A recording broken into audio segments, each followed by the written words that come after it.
Bonjour à tous et bienvenue à cette nouvelle édition de la revue camerounaise de la presse. Ce matin 9 septembre, la quasi-totalité des journaux en kiosque se sont intéressés à ce qu'on pourrait qualifier de l'affaire Paul Biya.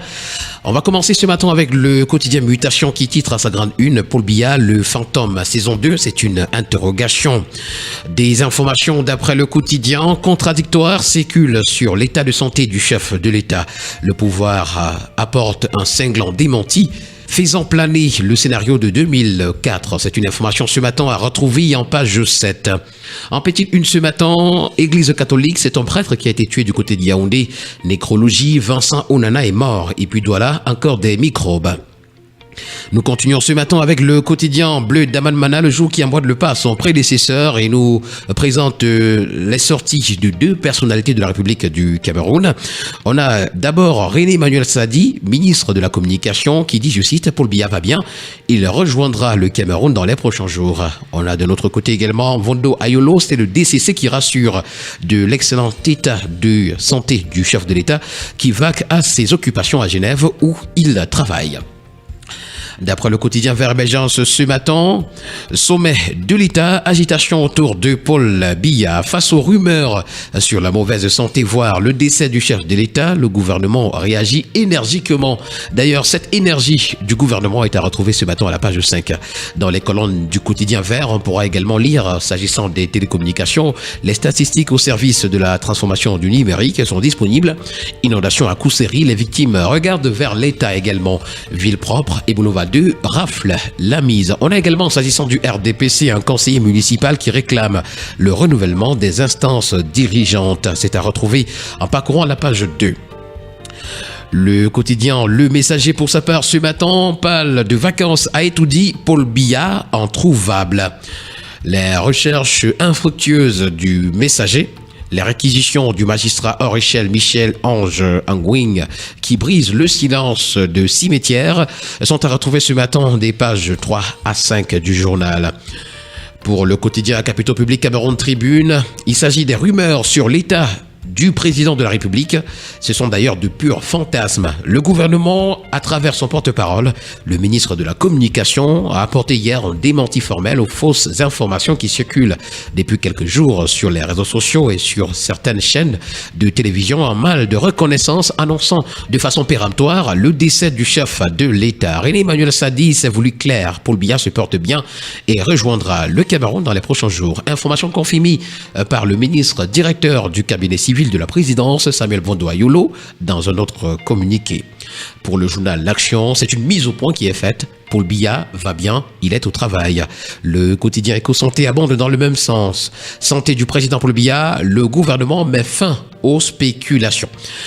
Le quotidien de la santé parle également ce matin dans ses colonnes d'avortement clandestin. C'est un fléau qui endeuille le Cameroun. Et puis fellation et cunilingus, un risque fois 8,6 de cancer de la gorge révélé. Nous continuons avec la fin des spéculations s'agissant de l'état de la santé du président Paul Biya avec le quotidien d'information républicaine. Ça, c'est Le Drapeau qui nous renseigne d'ailleurs que le président Paul Biya se porte bien. CGA Akribi, un tremplin pour la formalisation des PME. C'est une autre information à lire ce matin en parcourant les colonnes du quotidien d'information républicaine Le Drapeau. Nous parlons de toute autre chose à présent avec le quotidien L'économie. Affaire Glencore, les regards sont désormais tournés vers Londres, nous renseigne le journal. Les auditions des dirigeants et employés de la multinationale impliqués dans le scandale de corruption, initialement prévues hier, vont se poursuivre aujourd'hui, 9 octobre 2024, à la Southwark Crown Court. Les noms des responsables camerounais ayant reçu des pots de vin sont toujours attendus. Ce matin, le quotidien L'Info à chaud pour sa part parle de l'application des hautes instructions relativement aux différents MINSEP FECAFOOT. Il a fallu du temps, c'est le titre.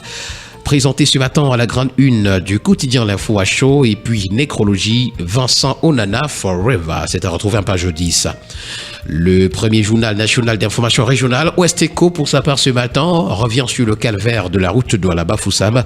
C'est la Banque islamique de développement qui s'engage d'après le journal ce matin. D'autres informations sont à retrouver également en parcourant les colonnes de Ouest Eco.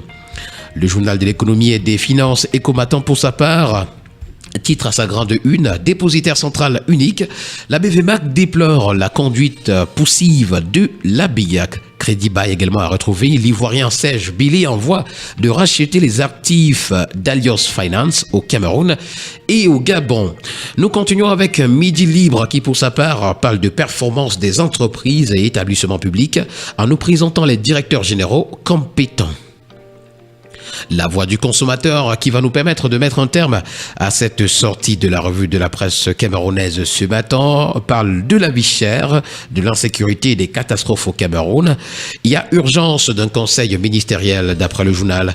Pour sortir des multiples crises que traverse le Cameroun, le président Paul Biya doit réaffirmer l'autorité de l'État afin que le gouvernement actuel puisse répondre aux nombreuses attentes sociales des citoyens et engager des réformes pour rendre plus transparente et plus efficace la gestion de la fortune publique.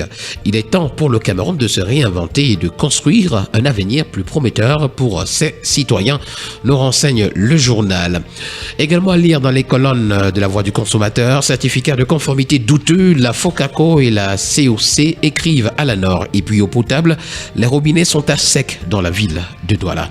Mesdames et messieurs, voilà qui met un terme à cette sortie de la revue de la presse camerounaise. Merci d'avoir été des nôtres ce matin.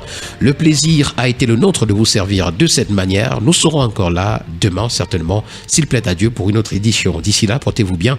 Agréable journée à tous.